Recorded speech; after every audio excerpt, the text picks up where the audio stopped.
Okay, so we filmed this one back in June at the Ritz Cinema in Belper. Sophie Black is a film director. She founded Triscale Pictures and she makes what she calls magical realism. Films about lost souls and misfits, usually somewhere rural, using genre to get at what's actually going on inside someone's head. Someone once introduced her as Stevie Nicks if Stevie Nicks made films, and she liked it enough to keep it. Her work's been long listed for a BAFTA. Films like Night Owls, Stop Eject, A Different Place, which as it happens played at the Ritz where we filmed this. We talked about several of her films, about light and how she uses it, about how she got into all of this in the first place, where it really started, and about what comes next, which when you're an independent filmmaker is never a simple question. This is Sophie Black. This is Stylistic Stories. This should be relaxed and being nice and natural and free in a really unnatural environment. But you're kind of used to this kind of setup, aren't you? This is not an unnatural environment for me. This is probably my third home, I don't know. Yeah.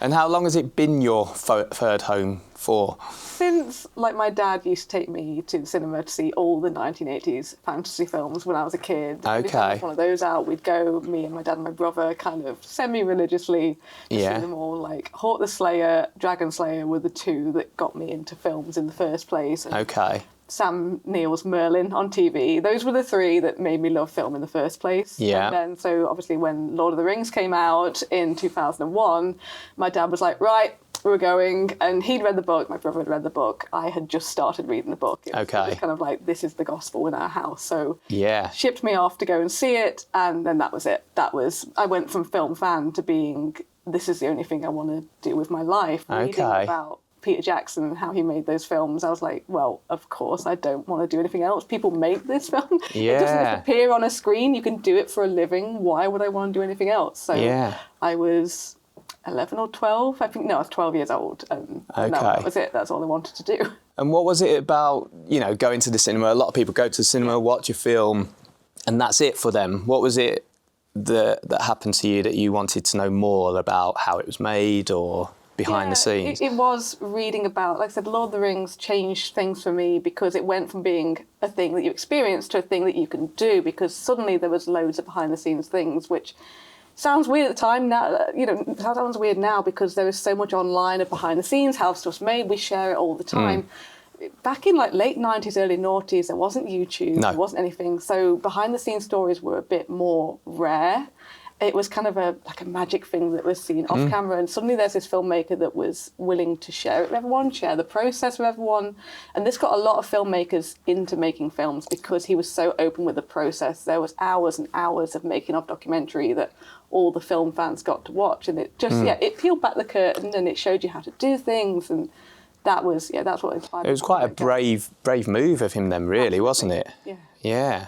I don't want to talk too much about Peter Jackson because I could wax lyrical about that man all day. Well, that's okay. So would you say he's kind of the main inspiration or one of the early ones? Yeah, he's definitely the first inspiration, the first filmmaker I was really, really aware of. And then people like Baz Luhrmann coming along, making Moulin Rouge, encouraged me more to play with style. Peter Jackson made me want to make films. Baz Luhrmann taught me how to play with it. And then pioneering female directors, of course, like Agnes Varda, Maya Deren, Jane Campion, made me realise that people like me could do it as well. And they were really, really inspiring. And then more recently, Guillermo del Toro, who I met last year. And I got to thank him in person, which was amazing. Okay. And what was that like then? Because they say you should never meet your heroes, don't they? Oh, he's lovely. He's absolutely lovely and just so open to all the fans. So it was really exciting. I had 5 seconds of his time. Literally, you can talk to him now and then he's got to go. So I didn't want to risk taking up too much time. So I literally thanked him for his films and thanked him for everything he's done for other filmmakers and said how much he inspired me, and then released him and let him go on his way. But it was amazing. Yeah. Politely released him. That's cool. So you started off at an early age. Are you from Derbyshire? Yeah, I'm from Belper originally. And at the time, there wasn't really anywhere that taught film. I didn't know any other filmmakers. We didn't even have a camera in my household. We had to borrow. People didn't have cameras back then because they were expensive, and we had to borrow one from family if we wanted to film any family events. And then for my 15th birthday, my parents got me my first camcorder, high 8 tape camcorder, and I just went out and just filmed everything around me. So just the local surroundings, the countryside, anything that inspired me to just practice using a camera. And stories came a little bit later. That was more just documenting life and my surroundings and my friends. And then it was okay, what narratives could I make? And started making things that way. So yeah, that was when I first got my camcorder, was when I was 15. And had you been wanting this camcorder for a while? It was a huge moment. I still remember getting it, and my parents had to save up to get it. So I was so grateful, because you remember they were so expensive. Oh yeah, absolutely. Yeah, it wasn't a standard thing to have. No, and it's completely different now. Kids today, I don't want to say kids today, but they can. You've just said it. I did, and they can. But it's fantastic that they can just take a phone and go and experiment and practice making films that way. I certainly would have done that if I had that in my pocket. I think it's a great way to go and practice and get learning. But at the time, no way of learning it around here. There was no courses, so I had to just practice with a camcorder that took a long time to save up to get. And then when I went to film school, I had to go about 4 hours away to find a school that would that actually taught that subject for me to go and learn it. So I didn't learn it officially till I was 18 years old, where I went away and did it. But going there, a lot of my fellow students were from London, which was at the time a lot more tech forward. It still is more tech forward than the regions. And a lot of them already knew a lot more than I did. Some of them were already earning lots of money making films for clients. I was just a kid from a small town on the edge of the Peak District, and I knew nothing, and I had to very, very quickly learn and catch up. So they'd all be out partying and I'd just be in the library reading about making films and trying to catch up as much as I can.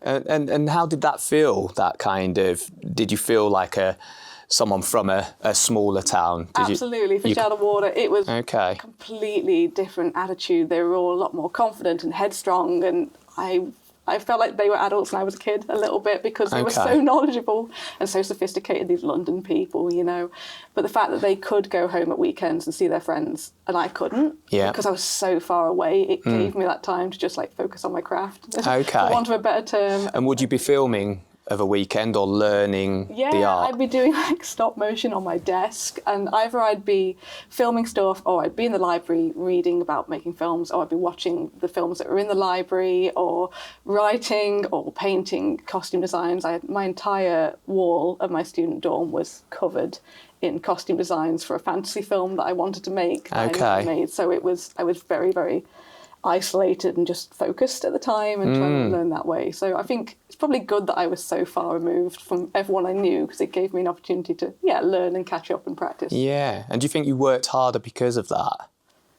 Definitely, but I mean, they're all very, very hardworking, so not to diminish what they do. But there was a lot of hard work involved, and still is, and that's never really gone. So you do have to have quite a hard work ethic, and I won't say filmmaking is easy, but I do think it's easier today. I think, as I said, kids can just pick up a phone on the camera and film stuff. They can learn on YouTube. A lot of them don't even have to go to film school anymore. There is just everything you need to know is on the internet. It's incredible. It's democratized it for people who can't necessarily afford to go to uni or afford to get cameras. They can still learn. But whereas I think you can get to where I was at that stage a lot quicker. It took me years to learn and even to save up to get a camera. So I think it's a lot quicker these days, which is fantastic. It's made it incredibly accessible, hasn't it? It has, yeah. And what do you think that's done to the creativity of the industry? I think it's brilliant because more people can get into film, which is a great thing. I always encourage people to just go out and film. If you have an idea, get your friends together and go do it. What film can you make now? What film can you do on the weekend? That's the one you should be doing next, because there is a joy in the process. Yeah. And you can just go and do it now rather than having to save up and all those kind of things. So I think that's fantastic. It does get a lot harder to stand out. There is a lot more films out there. There's a lot more films of a pro level, shall we say, of at least a certain level of technology within there, because everyone has a phone in their pocket. They're all kind of HD. And even since 2010 and the DSLR revolution that came out, suddenly everyone could have a high quality camera in their pocket, which meant more people were getting films made, which is fantastic. but it's a lot harder to stand out. Yes. Back in the early days, the 70s and beyond, like people like Spielberg, not everyone had a camera. Yeah. So if you were one of the lucky few that had a camera, these amazing filmmakers were able to shine and come out. And again, my hero, Peter Jackson, made a really low budget first feature with his mates that was quite bad looking. Yeah. But it went to Cannes. Right. And it launched his career, and it was a proper schlocky B movie. Yeah. And if that film had been made now, it wouldn't even stand out. We might have not had Peter Jackson, which would be a huge waste. So there's a lot more people making films, which is fantastic for the process and the creativity, but it is so much harder to stand out and to have a career now. Yeah. And how has it affected the quality, would you say, of the output? So there's a lot more output. Yeah. As the standard raised as well? Technologically, I think things are getting a lot better. You're seeing a lot more risky camera moves and people just having a lot of fun with the technology that comes out there and achieving really fantastic shots. But again, there's people kind of really creative filmmakers who are not shining because they don't have as much money as other people, and so their work is just getting squashed and hidden. So I think it's increasing creativity in terms of what you can do. Cameras are getting lighter, and so obviously you can put them on cranes and do a lot more amazing things with them, but really amazing voices are not coming through, particularly those from lower socioeconomic backgrounds are not having a platform to come through. Yes. So I think it's opening doors and closing a lot at the same time. Yeah. And so what would make something stand out?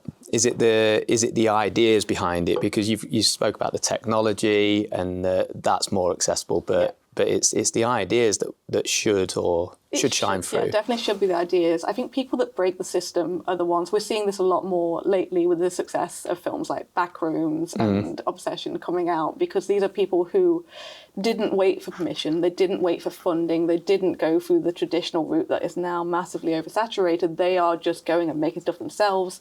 Backrooms is from a young director who's 20 years old who went online and created a YouTube web series on his own, fully using the tools that are available through the democratization of technology. Yeah. He went online and created his own YouTube web series, and now at 20 years old has had a massive feature funded, released through A24, because he's breaking the system. He's doing it his own way. So that's where the exciting creativity is coming, and the voices where because it's not working anymore. The studio system is not working. Only certain films are coming through, particularly post-pandemic. People are a lot more risk averse. They want IP. They want trusted property that's going to sell. So really amazing creative voices are not coming through unless they bypass the system and they do it their own way, which is what this guy's done. So that's really exciting. I think we're going to see more of that coming through. Okay. Yeah, that is exciting. You said earlier so you got your first camera at 15. Yeah. But didn't you have the idea for Night Owls at 15 as well? Is that right? You know that. Yeah, so I made my first feature, started trying to make my first feature, which was a version of Night Owls and Early Birds. Back when I was 15 years old, 15/16, started writing the script in an old English school book, and then I got my friends together and we filmed it. We filmed this feature. Right. We didn't finish it because we were teenagers. Yeah. and I shot it myself on a camcorder, and it looked awful. And we had all my teenage friends playing adults. Did you think it looked awful at the time, or is it just when you look back? Exactly. There was a scene, like a romantic scene, where I wanted the actors kissing in the rain, so I just turned on the hose and you could hear the hose going on, and I was like, cinema. I was like, this is amazing. Action, and hose. And you actually hear that. And I thought it was so beautiful. Yeah. I first tried to make it then. Poor actors. Bless them, they were troopers. And I've had a lot of really brave actors who have done that for me. Yeah. So, tried to make it then, loved the idea, and we didn't finish it, and it wasn't good. And the frame rate was completely wrong. I then made a short film pilot version called Night Owls in 2014 to try and revamp the feature and get it off the ground again. And that film premiered at London Short Film Festival, which was my first BAFTA qualifying credit as a director, so that was really exciting. And then that opened a few doors. And now it's about making the feature properly, not with my amazing teenage friends who were very brave, but doing it properly and actually getting real actors and real story behind it. And so the difference between the two, what was that like? you know, what was the energy like in terms of the first time you did it with your friends and the more professional, if you want to call it that way, of doing it? I think making films with your friends is a fantastic experience because they tell you when you're being an arsehole. Okay. So it's really useful. So as a director to have that where like, Sophie, you're being a dick, like calm down. Yeah. And I think it's really good to get that out of the way with people that, you know, can be honest with you and can trust you. So by the time you come to work with professional crew, you know to not be a dick. You know? I think that's really useful. They stamp that out of you. Yeah, they really do. So I would really encourage people to make films with their friends, the honest people, because that is such a great playground. And also your friends won't always act on cue. They'll be like, I'm bored now, I'm gonna, you know. Yes, yeah, so that's true. They can't be professional. Yeah, because that's not what they want to do. They're just doing you a favour and they will get bored. So you have to wrangle them and you have to manage their schedules and try and bring everyone together. So it's a great baptism of fire. So when we came to make the short film version, Night Owls, the feature pilot, it was just, I mean, I knew how to behave a lot better. Yeah. But it was just, everyone was so professional and it was so calm, and you were working with people who really wanted to be there. It was just the most joyous experience. It was a 2-day shoot. Yeah. Simulated nighttime where we blacked out all the windows. So everyone was like really sleepy and yawning, and it felt like perpetual night. But you went outside, bright sunshine, birds singing. So it was a very surreal experience, but everyone was so on it and just, amazing. So very, very different experience. One was absolute chaos and kids in blazers playing adults. Yeah. And then the short was just a much more controlled process, and still one of the films I'm most proud of, even though it's over 10 years old now, which is crazy. And so that idea that you had at 15 kind of, it just didn't leave you then, or you just developed it? Yeah, it still hasn't now? Still hasn't. I mean, it's changed and shaped and matured a lot. Obviously, we're not going to turn...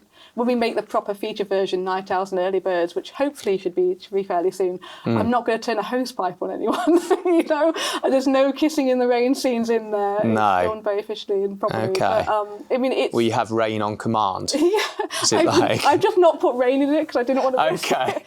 No Actually, rain. No, there is some rain. Is there? There is some rain. Okay. I've forgotten that part. You can do that properly. Yeah, we'll do it properly, absolutely. But it's changed and evolved with me, and because it's taken a long time to get the feature film made, you know, it's grown with me. So everything I've learned about filmmaking, everything I've learned about life has gone into this script that I'm still working on and still tweaking. Yeah. And just everything I've learned over the last couple of decades. And in a way, I'm glad it's taken so long to make, because it's going to be so far removed from the film that I shot with my teenage friends. Yes, completely considered and just, it's like my North Star. I think about it. It's like the first thing I think about every morning when I get up. So. And would it be a piece that would be a continuous evening conversation, even the long form film, or not? Or no, it goes into a lot more. Does it? Okay. Depth, but whereas Night Owls, the short, was a snapshot into these two characters' lives and just like over one night. Night Owls and Early Birds expands that and shows how they meet and the ramifications of them meeting and what comes after that. And how much that affects them and the other people in their lives, and goes a lot deeper into their relationship. Whereas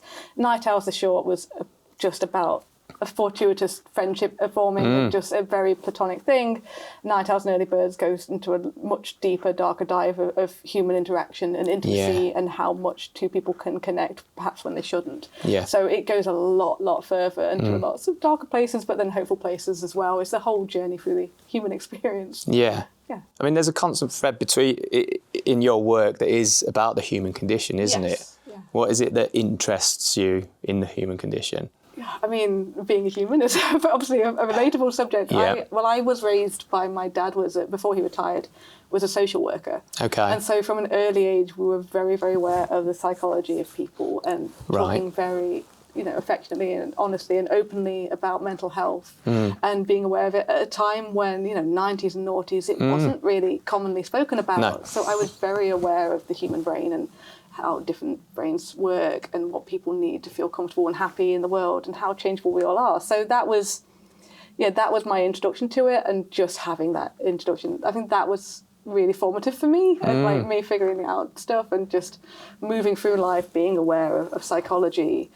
and then using film to visualize thoughts and visualize feelings and emotions in the way that only film can do, because I started my career in the art department and costume design, and so it was very much a visuals first approach. And feeding that into the way that, like, film, like nothing else, can take how a person feels inside and bring it out. So I never want to just film the world exactly as it appears. I want to take the psychology of whichever character I'm portraying and show how the world looks and feels to them. So we're getting the whole portrait of who this person is. For example, the last film I directed, called Lacuna, that was about someone who was an art student and she's obsessed with art, and it was like her comfort blanket during a difficult time. And so every shot was inspired by the art world. There's shots that are set up to look exactly like paintings, and we had influences from Munch and Dali just feeding into the production design in the background, just like subtly, just to suggest that this is very much through the lens of our lead character and influencing everything that she sees, just so the audience could see everything the way she sees and feels it. Yeah. Yeah. And you do feel that, and you do see that in your work, which is great. It really comes through. So, I picked up that you must be incredibly observant and you watch people a lot. Not in a creepy way, just in an empathetic way. I'd hope not in a creepy way. But I like to be as empathetic as possible, and I think that comes into when you're working with actors as well. You really need to just create an environment that is as comfortable and open as possible, so that they can be vulnerable and put themselves into the role if that's what they want to do, or to embody a character if that's what they want to do. So, I think you do need to be very, very aware of people and feelings and that kind of thing in order to be a director and to work with actors. But how do you then draw that out? You do need to create a very safe environment, and, it does take time. And a lot of it is, like, I like to, whenever time allows, I like to just take my actors out just for like dinner or something, or have a long chat with them. Okay. Or if we can't do that, then just a long Zoom call and get to know who they are and why they got into this industry, and just get to know them as much as possible to create that sort of environment, and to be open and vulnerable myself as much as possible as well, about who I am, and getting us on the same kind of emotional plane. And then also with films like A Different Place, we had an intimacy coordinator, which was amazing. So she was in the room with us because the film involved intimacy and very raw scenes for the actors. She was on hand Hayley Moraleed Haran, amazing, was on hand to help the actors feel comfortable, and going through a whole hour-long workshopping process the day of the shoot, to make everyone as comfortable and safe on set as possible. Yeah. Which that also helped to create a really lovely vibe on set. You use a lot of light as well in your work. I noticed that in A Different Place, even with Night Owls as well. Yeah. Just the way the light was, it kind of it drew you in, and I think it helped communicate the story better. Yeah. So I really noticed the light coming through all of your work. I mean, I've been lucky enough to work with some amazing directors of photography over the years. Night Owls was shot by Neil Oseman, who I've worked with many times, and he is just an incredible guy. That was very much about light, was not just about drawing the audience in, which you can do perfectly with light because it's like a will-o'-the-wisp, isn't it? Light guides people in. It was about using colour and emotion, and that's something that people don't always think about with lighting, is the colour of it and how that can be used to show, again, how the character is feeling. So Lacuna, we had some incredible low sunset type lighting to create a warm vibe, and then enhancing it when it needed to be an intensely hot kind of vibe, and bringing in incredible sort of oranges and really ramping that up. Whereas Night Owls, and the same with when we made the feature as well, was intentionally making everything feel kind of nostalgic and a bit dreamlike, so it feels like you're watching something that's like slightly hazy, fading memories, and having that vibe. So that one, we had incredibly soft lighting, and we had these unfiltered lenses, which are quite rare, so that intentionally making the light hit the lens a bit more than it normally would, to kind of blur out the image and have that haze of a fading memory feel, to make it feel like something from the recent past, which was very appropriate for a film about coming of age and being a teenager, finding your place in the world. So that was about creating nostalgia. So I think it's about creating an emotion a lot with lighting. And how did you learn that? God, I mean, some things are instinctual. You're like looking at something and go, how does that make me feel? How can I replicate it? Which I think is always, when people are learning to make films, there's the technical stuff and there's reading and there's watching stuff. That's important and knowing the basics of filmmaking. But then there's the other side is just literally looking at images and going, how does this make me feel? And using it for that reason and having an emotional response to stuff. So I think a lot of my approach comes from that, but also collaborating. I mean, as a director, I'm never going to know as much about cinematography and lighting as a director of photography, because they are experts. They are experts in camera and lighting, and that is all they do, day in and day out, obsessively. I'm never going to have that level of detail, the same as I'm never going to be a sound expert on the level of my sound designers. I'm never going to be a design expert on the level of my production designers, because that's all they do. So a lot of it is about listening to people that are more experienced than you and letting them suggest stuff within the world you've created, within the guidelines you've created. So, you know, I can say what inspires me to do stuff, but really, you know, you need to talk to my DOPs, because they will know exactly what it means and the exact colour temperatures and everything that they've done. Yeah. And it's about listening to the experts and giving them a platform to do their best work. So it's checking your ego as well, isn't it? Oh yeah, absolutely. And being part of a team and actually realising that absolutely everybody's got a piece that they can add to this that brings out the final piece much better. The director is always the least experienced person in the room. Because directors, if they're lucky, are on set once a year, maybe once every 2 years in terms of the actual, you know, narrative directing side of things. The rest of the time it's all writing and development and pre-production and planning and pitching and trying to get finance. Your team are filming constantly. They are on the ground constantly working for other people. So they are on set so much more than you are, and every time the film industry moves and changes, which it does very quickly, they're aware of it, they're aware of trends and they're aware of how things are moving, and they can feed that back to you. Okay. So they're always much more experienced than you are as director, so yeah, you should always listen to your team. Yeah. Something else I recognise in your work is a stillness. Right. Do you see that, or...? That's really, really interesting. We do play with movement a lot in terms of energy, and again, it's all comes back to showing the world the way the character feels and sees it. So we've played with different levels of stillness and movement in a different place. For example, the lead character of Evelyn was someone who was quite anxious about what she was going through, so she was trying to create a sense of control and trying to orchestrate a perfect night. And so we used very static, locked off shots for her, immaculate framing, everything very evenly placed, to show that she was trying to create a perfect life for herself and trying to create control, to create calm for herself. And then when Cleo comes into her life, who is someone who is much more confident and open, suddenly the handheld camera movement comes in and she brings it with her. And so the scenes where she's together with Evelyn are full of life and warmth and handheld movement. And then when she leaves again towards the end of the film, slight spoiler, we go back to the stillness and the calm. And again with Lacuna, that was a film that used a lot of stillness and a very minimal use of movement, again to create that feeling of visual paintings and hearkening to the art world and making everything feel like it was on a canvas and having that kind of feeling of just a still image, to show the character's love of the art world. So that was a film that had a lot more stillness. And yeah, it depends on which character we're presenting. And funnily enough, the more anxious characters I tend to show through a stillness and a locked frame to show that they are trying to create calm.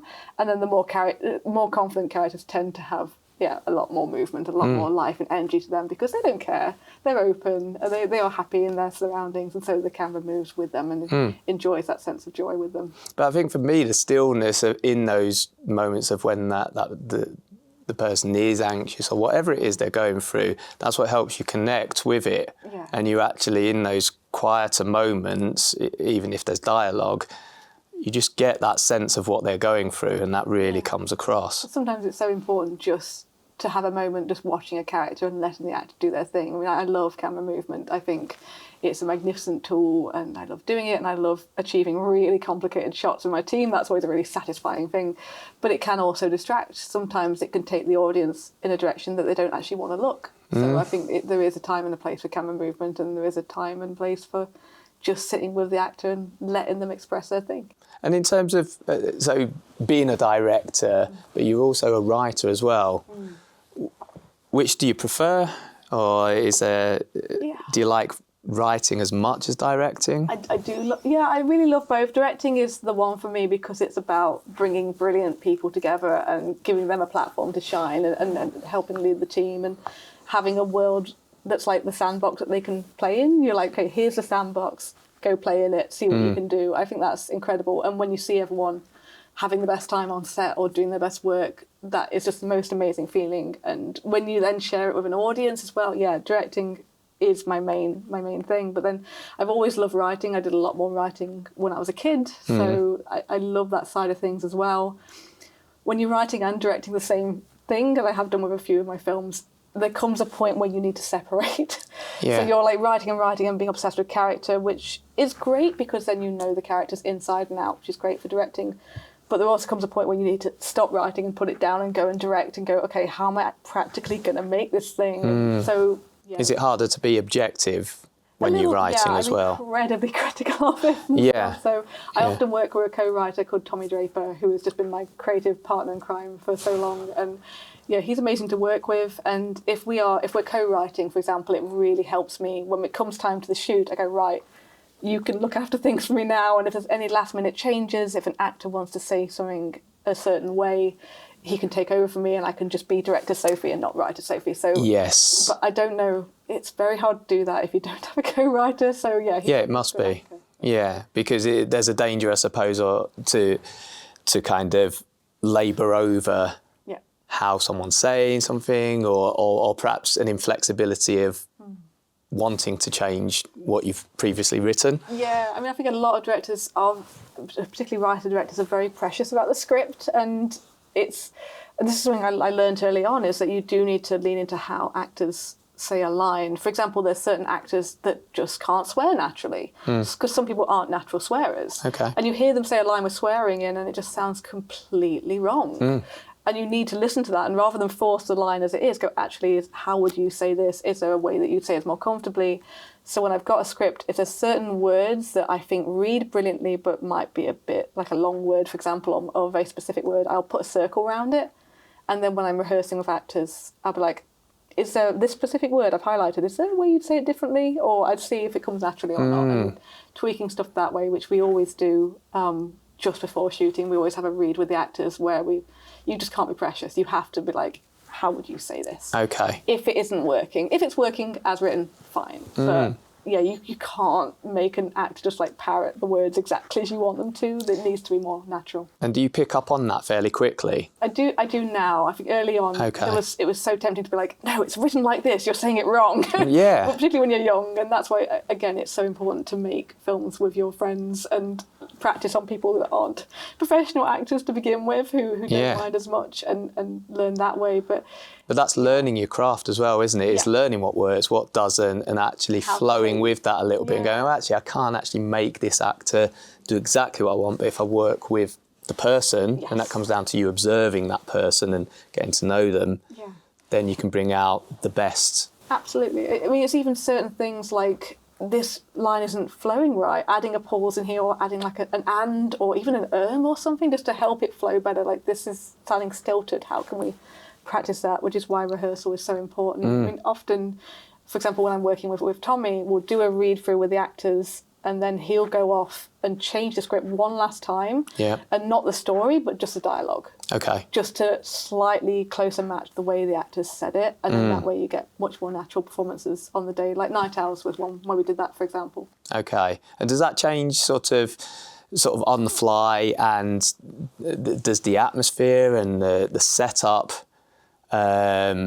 change that? From your initial vision to when you're actually physically doing it, how does the change come about there? It does depend on the director. Some directors are much more improv based and some are much more planners. I'm much more of a planner. It gives you confidence if you know everything to an nth degree of exactly how you're going to do it. For me, that creates a lot of confidence. There are comedy directors out there, in particular, who love to be spontaneous and create the atmosphere and not over-rehearse and on the day figure out the camera angles and that kind of thing. So I think it totally depends on, and there's no right or wrong way. It's what works for you. Totally what works for you and what makes you confident. And some people need spontaneity. Some people, like me, need all the paperwork in a folder to one side in case I need to refresh my memory. Okay. But you've also got to be prepared for stuff to go wrong. And this has happened to me as a director and also when I produced through Triskel Pictures. I mean, we had one shoot, actually a couple of shoots that were pretty much flooded, where the weather suddenly unpredicted. We had one set with Stop Eject, a film that I produced for Neil Oseman, which was our BAFTA long-listed short. So super, super proud of that one. We got there on the day to film a beautiful riverside proposal scene. There had been snow in April, which you can't predict, and it was just completely flooded. Where was this filmed? That one was near Willersley Castle on the way to Matlock. Okay. And so we got what was supposed to be like a pleasant stream was torrential, and it would have literally risked the actors' lives if we'd carried on filming. So that was literally, what do we do now? And retweaking the scene and shooting it in a different location and mostly through close-ups, so that just the river wasn't as important. And yeah, we had to go. That was a completely last-minute decision. And how did that make it better or worse, in your opinion? It was, I mean, because I didn't direct that one, after I asked Neil, and hopefully he doesn't mind, but I feel what was amazing is how much it didn't matter where it was filmed, because they're referencing water in that scene, so you're aware there's water, but the actors' performances were so great, and filming it mostly in close-ups was actually fine, because the emotion of the moment works so well. So you kind of realise stuff that you're so precious about and that you really think the scene needs, it doesn't need, when you just observe the actors. So yeah, and then when we did Songbird, which was a fantasy film, and we had the most torrential thunderstorm that we've ever filmed in, that was very, very hard because we didn't have a plan B location. It was the last filming day. We just had to keep filming as much as possible, and just on the day had to figure out how to finish the scene quicker to get everyone out of there. And that was the only way. But again, once we realised, we chopped pages and pages out of the script to get out quicker. Right. And again, you get to the edit and you go, well, we didn't need it. Yeah. It works fine. Like you'd never know that the scene didn't end the way it did. So I think it is quite... It makes you quite humble. It realises that stuff that you're precious about doesn't need it. And actually, the final production, the audience don't know anyway. No, it's no only what's idea. in your head, isn't it? And what everybody's trying to create. But actually, the outcome is the outcome. It's the outcome. They don't know what wasn't there. No, that's right. When did you last change your mind about something important? I think the biggest thing for me was when I stopped doing art department and costume design, which is how I started my career, because I'd always been a very creative kid. And when I graduated from film school, I knew that if I just had directing experience, I wouldn't be able to hit the ground running.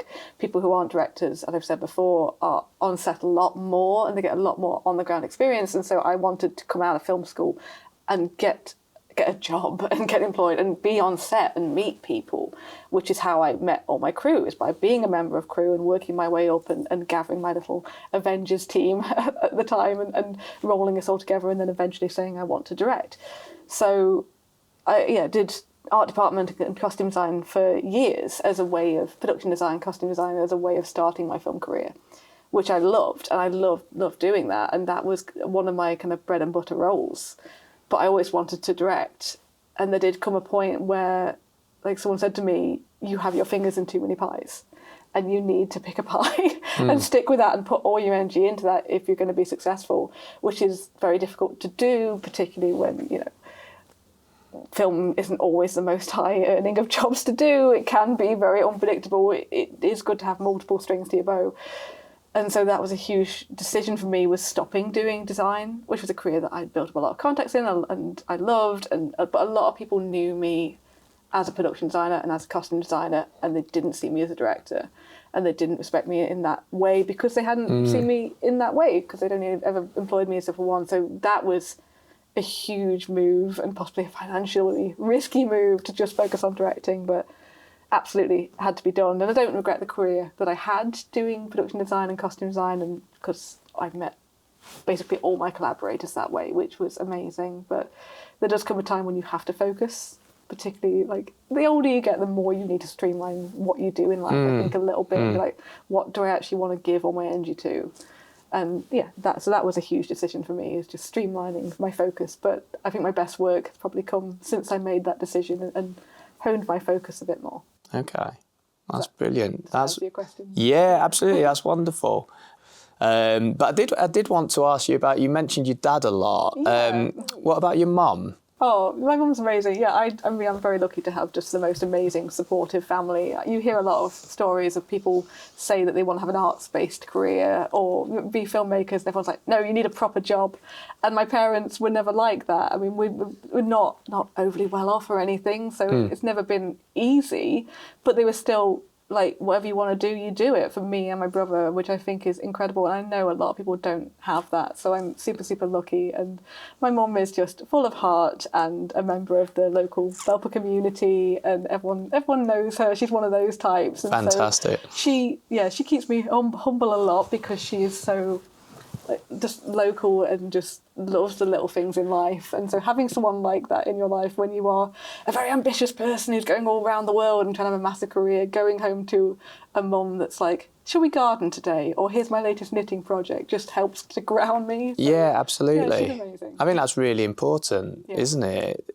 Yeah, and I also really love having friends in the film industry and friends who aren't in the film industry. Yeah. So I can go home and after all the craziness and just see my regular list of loving friends that I've had since primary school, and I can go and see them and be like, I've just met Ian McKellen, and they're like, yeah, whatever, Sophie, but yeah, like, and I love that, and that really helps me as well. Again, keeps you humble. But are they pleased for you? They are pleased, and they're super, super supportive. My good friends will be. Yeah, they'll also like roll your eyes if you're being a bit too egotistical, like, oh, you just dropped another name of someone you just met, just like massive clown. Yeah, just keep dropping those names. So they'll take the mick out of you, and these are the same people that I forced to be in my films when I was a teenager. So they're responsible for it. Yeah, it's their absolutely. fault. Yeah. You know, they have to listen to the name drops. Yeah, they're aware.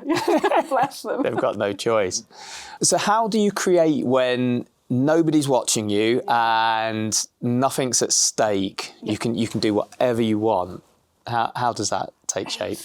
That's a crushing feeling and a liberating feeling all at once, because sometimes there is a feeling of, well, what's the point? Like, no one's going to see this. I'm never going to reach people, particularly when you're first starting out and you'll do a crowdfunding campaign or something, and just £5 comes in and it's from your family.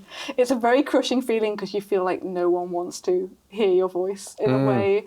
And I think at moments like that, when you're feeling like there's no point, no one wants to hear it, it's like, do you want to do it anyway? Is there that little persistent voice at the back of your head that needs to make this film? In which case you've got to do it, even if people don't want to, or you think people don't want to see it. Then you've got to push through and make it anyway, and people will connect with it if you love it and put that love in there. But again, it's also freeing, as I said, because you can just have a play. What's really important, I talk about people starting out a lot because I mentor early stage directors as much as I can.